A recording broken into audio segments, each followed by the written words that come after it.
The morning sun broke through my blinds as I pulled the last sheet from my drafting table. My eyes burned from exhaustion, but I couldn't stop the smile spreading across my face. This wasn't just another interior design project, it was freedom. After 8 years of sacrifice, my condo was finally paid off. All mine. No one could take it away. Or so I thought. I still remember the day I bought this place. No family there to celebrate, no congratulatory calls. Just me, a nervous 26-year-old with 3 jobs and a dream. They said time heals everything, but they never told me what to do with the pain. When betrayal cuts deep, when trust turns into a weapon, sometimes the only way to heal is to let the story be told. This is revenge written with tears, where every story begins with heartbreak and ends with power. If you've ever been broken, if you've ever been betrayed, and found the courage to rise again, you're not alone here. Subscribe, and let's turn pain into power together. My parents had made it clear what they thought of my career choice. Interior design, my father had scoffed.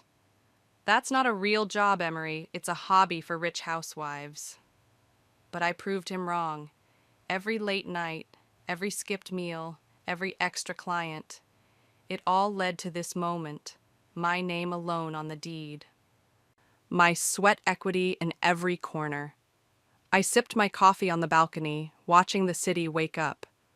My phone buzzed with a text from my mother. Your father's 65th birthday dinner, Sunday at 7, attendance mandatory. My stomach tightened. I hadn't seen my family in months, not since my brother Gavin borrowed $12,000 for a business that never materialized. The golden child could do no wrong in my parents' eyes, even when he failed, again and again. I almost declined, almost protected my peace. But guilt won out, as it always did. I'll be there, I texted back. If I'd known what they were planning, I would have blocked their numbers instead. Have you ever had that feeling?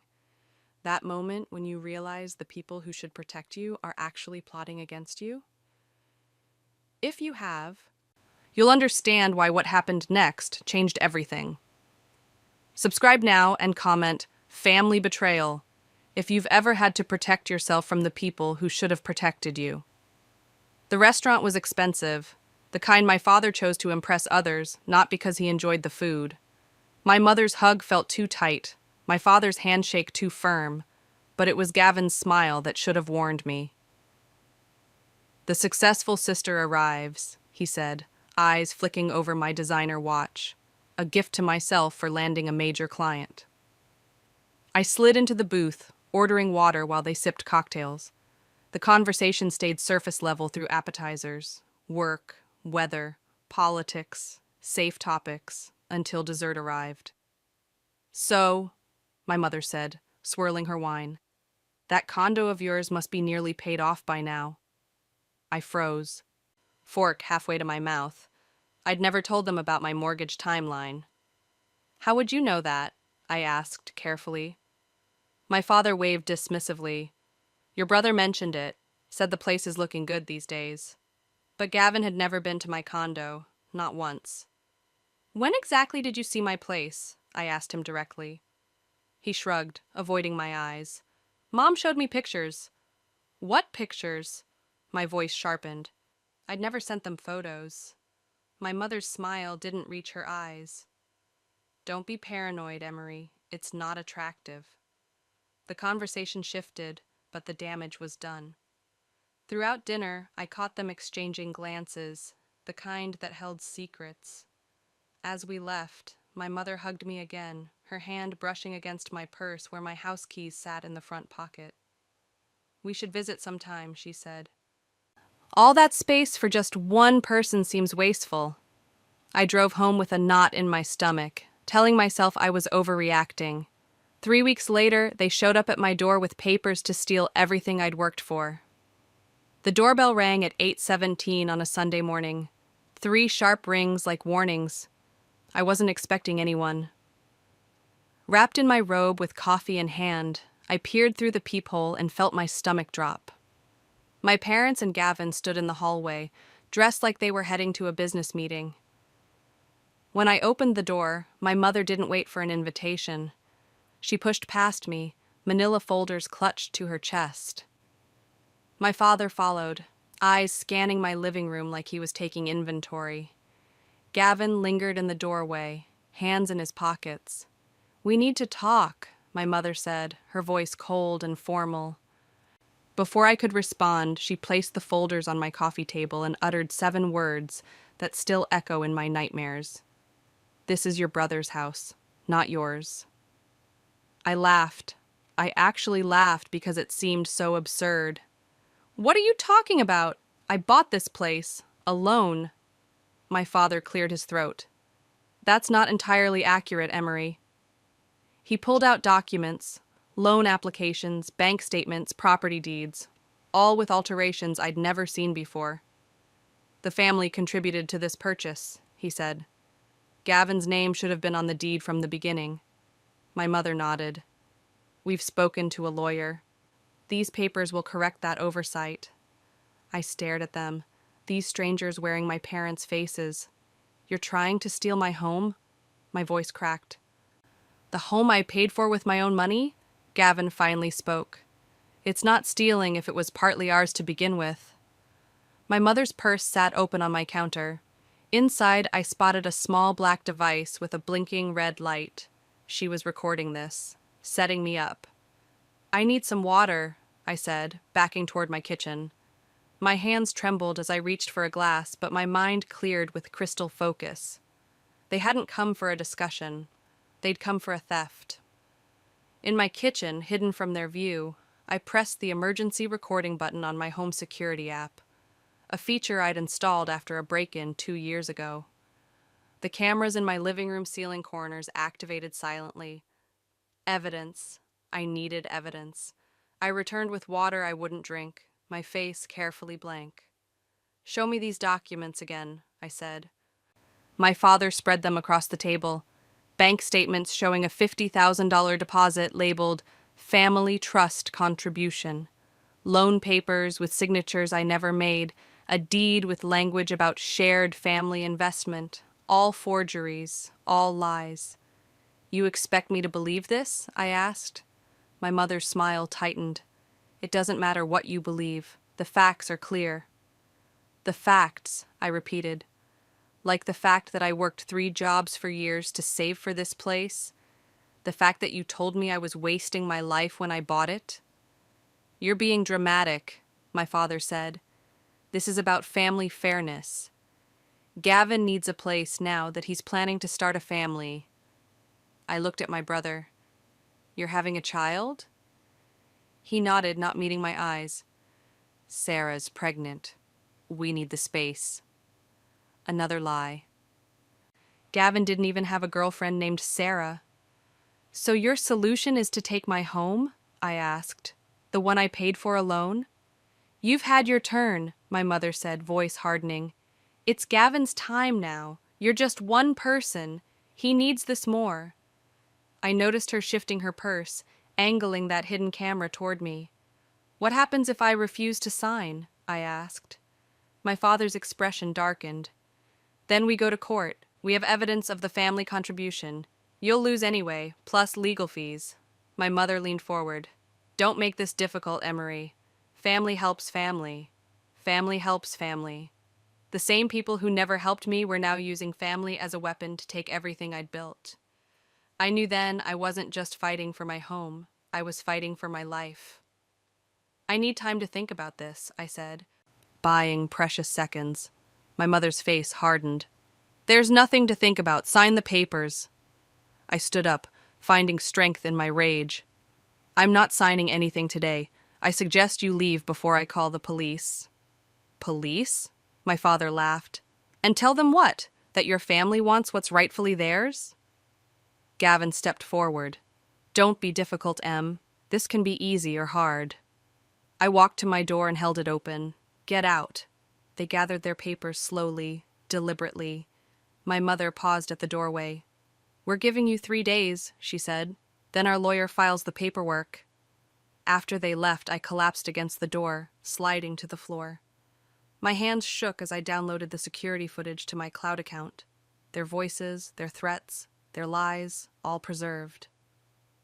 That night, my phone rang constantly. First my mother, then my father, then Gavin. I ignored them all, until a number I didn't recognize called at 11:42 p.m. Ms. Nash, this is Howard Brennan, your parents' attorney. I'm calling to discuss the property dispute. There is no dispute, I said. The condo is mine. That's not what the documents show, he replied smoothly. I suggest you cooperate. Family matters can get messy. After hanging up, I noticed something that turned my blood cold. The spare key I kept in my entryway drawer was missing. They hadn't just come for papers. They'd come to take everything. With trembling fingers, I called the only person I could trust, my own attorney. The lawsuit arrived 3 days later. Thick legal papers with cold, formal language. Fraudulent acquisition of shared family assets, and deliberate exclusion of rightful co-owner. My attorney, Catherine Meyer, reviewed everything in her office. They're claiming your parents provided $50,000 from a family trust for your down payment, she said. Did they? No, I saved every penny myself. She nodded, making notes. They've also frozen your bank accounts. What? I grabbed my phone, opening my banking app. Access denied. They convinced a judge there's risk of you liquidating shared assets, Catherine explained. It's temporary, but effective. I felt the walls closing in. How could they do this? There's no family trust. People lie, Emery, especially when property values are involved. That afternoon, my cousin called. Emery? What's this about you stealing family money? My stomach dropped. What are you talking about? Aunt Marla's telling everyone you took Grandma's inheritance meant for both you and Gavin. Is it true? The rumors had already started. Character assassination to make their case stronger. That evening, my building manager called. Ms. Nash, your brother dropped off some boxes for storage, said you approved it. I hadn't. Don't let him in again, I said, and changed the locks on my door immediately. With my accounts frozen and reputation under attack, I couldn't stay in my condo. What if they came back with their key? What if the court believed their lies? I packed a bag and called my friend Jenna. Can I stay with you? Just for a few days? Of course, she said. But what's happening? How could I explain that my own family was trying to steal everything I'd worked for? Before I continue this story, if you've ever felt betrayed by someone you trusted, hit subscribe now. The evidence I found next changed everything, and you won't believe what my mother did when she realized I was fighting back. Comment, stand your ground if you think I should keep fighting. We found something, Catherine said, spreading documents across her desk 1 week later. Your parents' forgeries weren't as careful as they thought. She pointed to loan application signatures. See these? The handwriting analysis shows they were forged, and the bank has no record of a $50,000 deposit from any family trust. Hope flickered inside me. So, we can prove they're lying? Better than that, Catherine smiled. The judge unfroze your accounts this morning. Their evidence wasn't convincing enough. For the first time in days, I could breathe. But our victory was short-lived. That evening, an email arrived from an address I didn't recognize, nomoresecretsmail.com.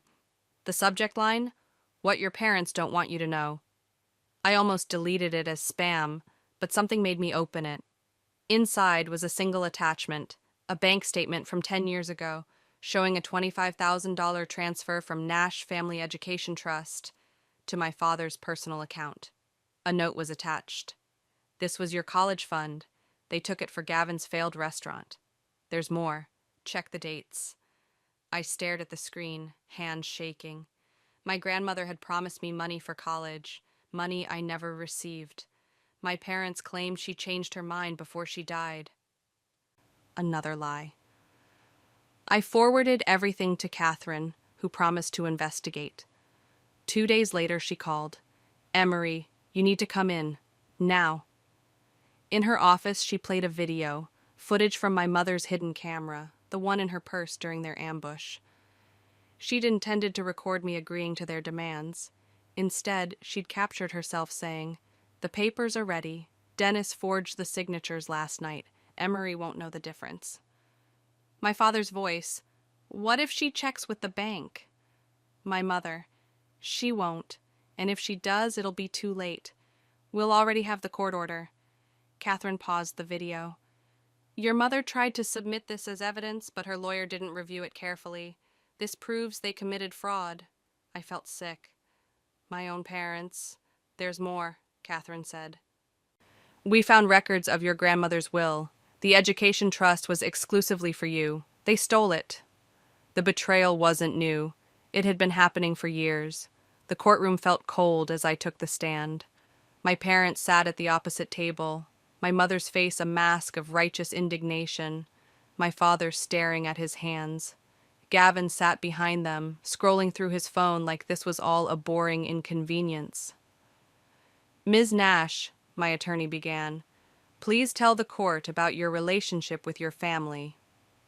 I swallowed hard. "We've been distant for years. I left home at 19 to study interior design. My parents didn't support my choice."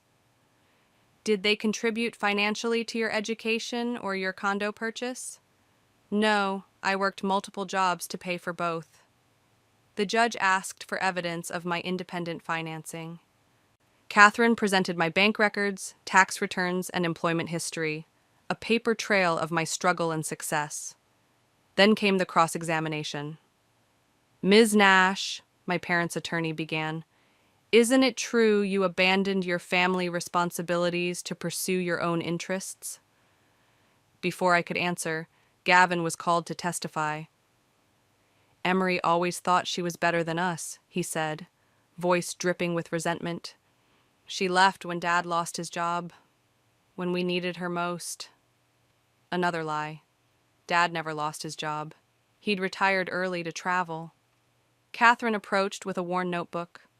"Your Honor, I'd like to enter this into evidence. Emery Nash's childhood diary." My heart stopped. I'd forgotten about that diary. Catherine opened to marked pages. Entry from June 12th, 2005. "Dad said Gavin's C grades deserve a new car because he tried his best. My scholarship wasn't mentioned at dinner." She turned pages. September 3rd, 2007. "Mom took my design competition money to pay for Gavin's college application fees. Said I could earn more, but he needed it now." Page after page documented the pattern.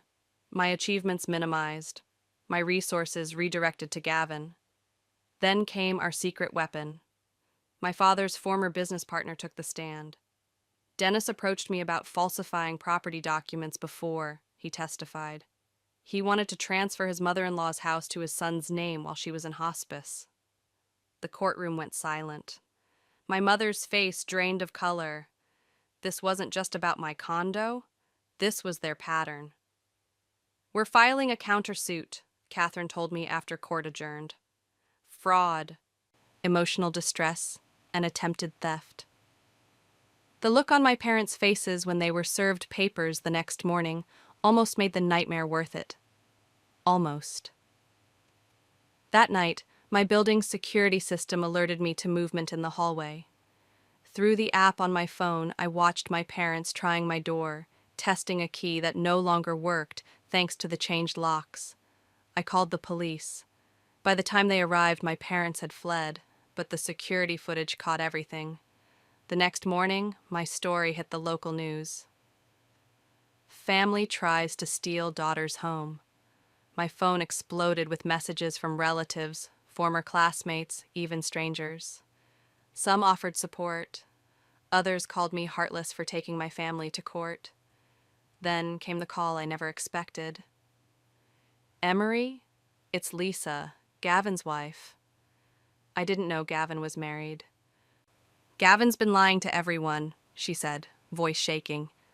"There's no baby. We've been separated for months.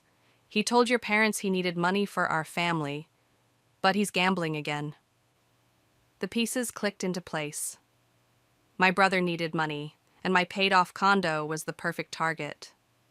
That evening, Catherine called with another discovery. "Your parents have been monitoring your finances for years. They had access to your accounts through identity theft. They knew exactly when your mortgage was paid off." I felt violated all over again. They'd been watching, waiting for the perfect moment to strike. The final blow came when I discovered they'd been redirecting my business mail. Client checks, contracts, tax documents, all intercepted. They weren't just trying to take my home, they were trying to destroy everything I'd built. The final hearing fell on a rainy Tuesday. The courtroom was packed. Family members, neighbors, even some of my clients had come to watch. My mother took the stand first, playing the role of concerned parent.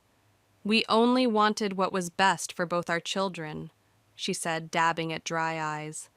"Emery has always been difficult, unwilling to share."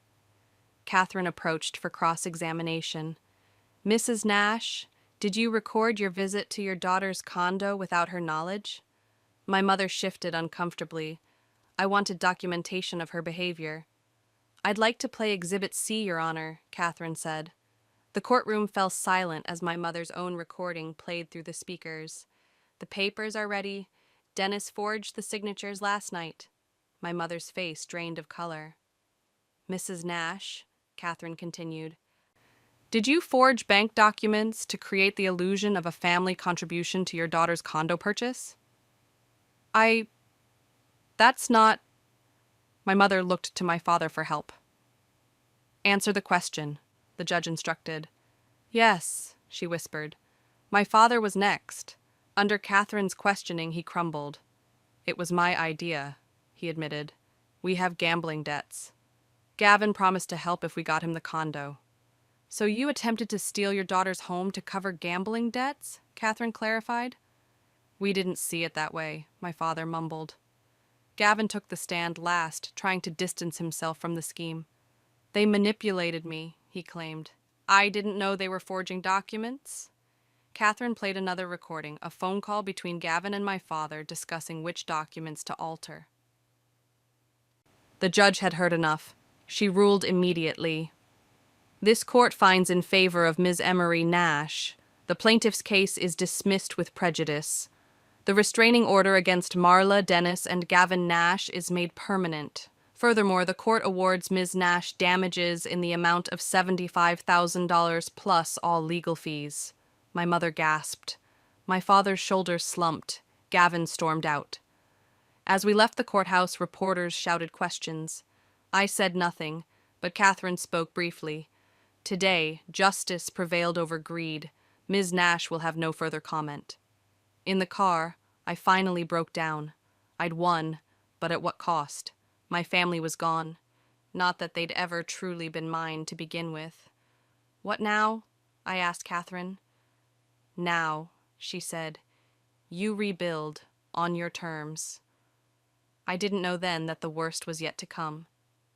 1 year after the court case, life had almost returned to normal. I'd changed my phone number, moved my business online, and learned to sleep without checking my security app every hour. Then the letter arrived. No return address, just my name in familiar handwriting, my mother's. I almost threw it away unopened. Almost. Inside was 3 pages of cramped writing. "Emery, I know you hate me. You have every right to. But there are things you don't know. The trust fund wasn't what you think.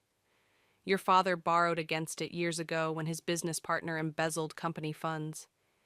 He was too ashamed to tell anyone, so he covered it up. When Gavin discovered the truth, he used it against us. He threatened to report your father for fraud unless we helped him get your condo. We were desperate and afraid. Your father has stage 4 pancreatic cancer. The doctors give him 6 months. We couldn't bear him spending his final days in prison. I'm not asking for forgiveness. I'm not even asking you to believe me. I just wanted you to know that my love for you, however twisted it became, was real. Mom. I read it 3 times, emotions churning. Was this another manipulation, or the truth I'd never been told? I called Catherine. Could you check something for me? I asked. Is my father being treated for cancer? 2 days later, she called back. I checked hospital records. There's no evidence of cancer treatment for Dennis Nash. Another lie. But something still bothered me.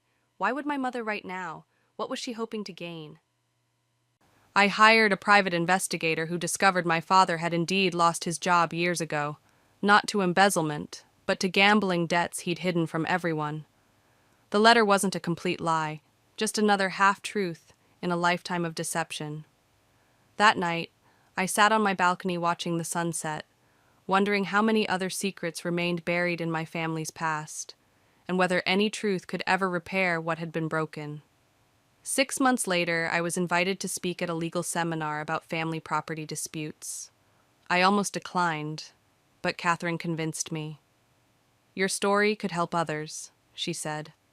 So I stood before a room of attorneys and shared my experience, including edited clips from my security footage. I didn't name names or show faces. This wasn't about revenge. But the internet had other ideas. Someone recorded my presentation. Within days, it went viral. Woman exposes family's plot to steal her home became headline news. My inbox flooded with messages from strangers sharing similar stories. My brother forged my signature to sell our parents' house. My mother emptied my college fund for her boyfriend's business. My father put my inheritance in my sister's name while I was deployed.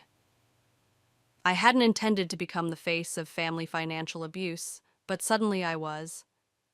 Television shows wanted interviews, podcasts requested appearances, law journals asked for statements. Meanwhile, my parents faced their own public reckoning. Dad lost his consulting position when clients discovered his involvement in the lawsuit. Mom resigned from her church committee after members saw the viral video. Gavin filed for bankruptcy when investors pulled out of his latest venture, citing character concerns. I took no pleasure in their downfall, but I couldn't deny the validation I felt seeing consequences finally reach them. One evening, my phone rang, a local number I didn't recognize. Ms. Nash, this is Dr. Levine from Mercy Hospital. I'm calling about your father. He's been admitted after a heart attack, and you're listed as his emergency contact. The world tilted. Despite everything, my first instinct was to go to him. Then I remembered the cancer lie and hesitated. Was this another manipulation, or was my father truly in danger? I verified my father's hospital stay was real before deciding not to visit. Some bridges stay burned for a reason. 3 days later, a knock at my door sent my heart racing. Through the peephole, I saw Gavin, thinner, unshaven, eyes bloodshot. Against my better judgment, I opened the door but kept the security chain on. What do you want? 5 minutes, he said. Please, M. I let him in but kept my phone in hand, recording. Dad's stable, he said, sitting on the edge of my couch. Not that you asked. I checked, I replied. I'm not heartless, just cautious. He nodded, then pulled out a folder. You need to see these. Inside were emails between our mother and various banks, dating back 15 years. Loan applications in my name. Credit cards I never applied for. Account transfers I never authorized. Mom's been doing this for years, Gavin said. Not just to you, to me too. I looked up sharply. What? She convinced me you stole my portion of Grandma's money. Showed me fake bank statements with your signature. I believed her because, well, you were always the smart one. I thought you outsmarted me. The email showed our mother had systematically stolen from both of us while pitting us against each other. Why show me this now? I asked. Dad's heart attack woke me up. I've been in therapy trying to understand why I'm so messed up. He laughed bitterly. Turns out growing up with manipulative parents does that. You still tried to take my home, I reminded him. I know, I was wrong. But I thought I was taking back what you'd taken from me. He looked down. Mom's a master at making you feel justified in doing terrible things. I couldn't argue with that. I'll testify against her, he said. If you want to press more charges, I have proof she's still opening accounts in your name. I studied my brother's face, looking for signs of deception. Was this genuine remorse or another con? Why should I trust you now? His answer would change everything. Gavin's evidence led to a deeper investigation. What we discovered shocked even Catherine. Our mother had a history of financial fraud dating back to before her marriage. She'd stolen from her own parents, siblings, even childhood friends. Your mother has opened 17 credit accounts in your name over the past decade, the fraud investigator told me, and 12 in Gavin's.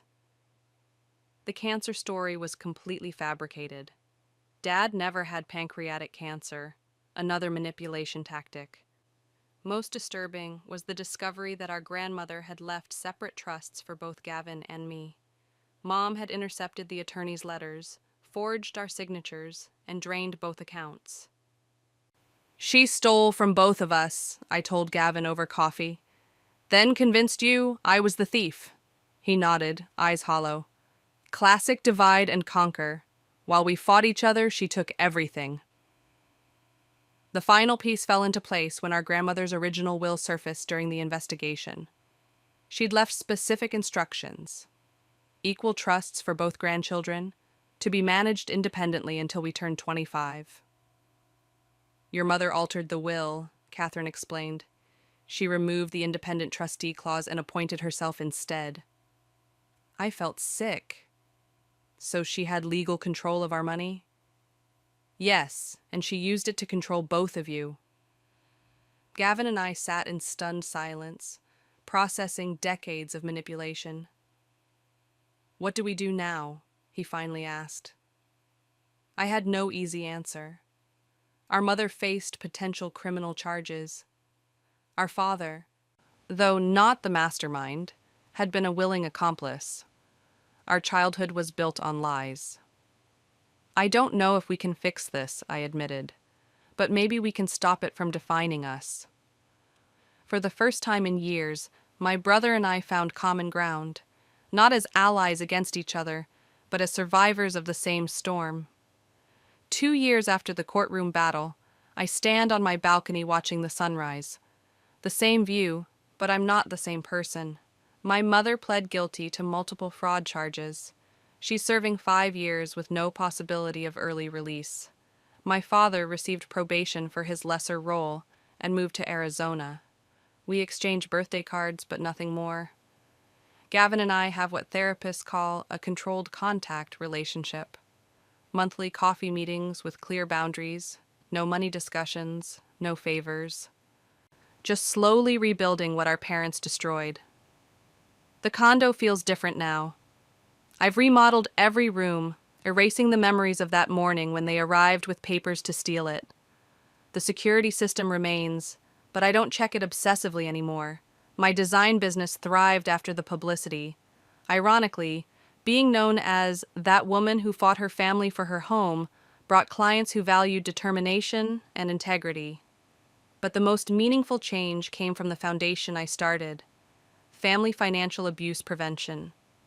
We provide legal assistance to victims of family fraud and identity theft.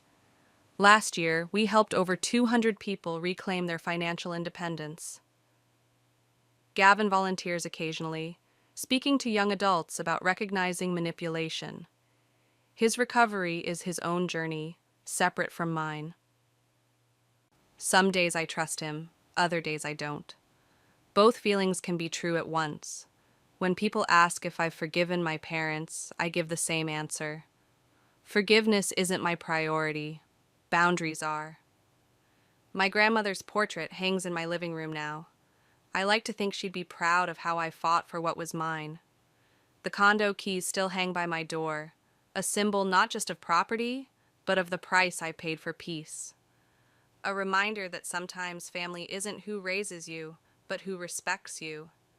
Some people mistake kindness for weakness. I stopped doing that the day my own mother came with papers to steal my home. Have you ever had to protect yourself from the people who should have protected you? This story might seem extreme, but family financial abuse happens every day. Comment boundaries. If you've ever had to stand your ground against family pressure, or share this video with someone who needs to hear that it's okay to fight for what's rightfully theirs. Subscribe for more stories about reclaiming your power from those who try to take it.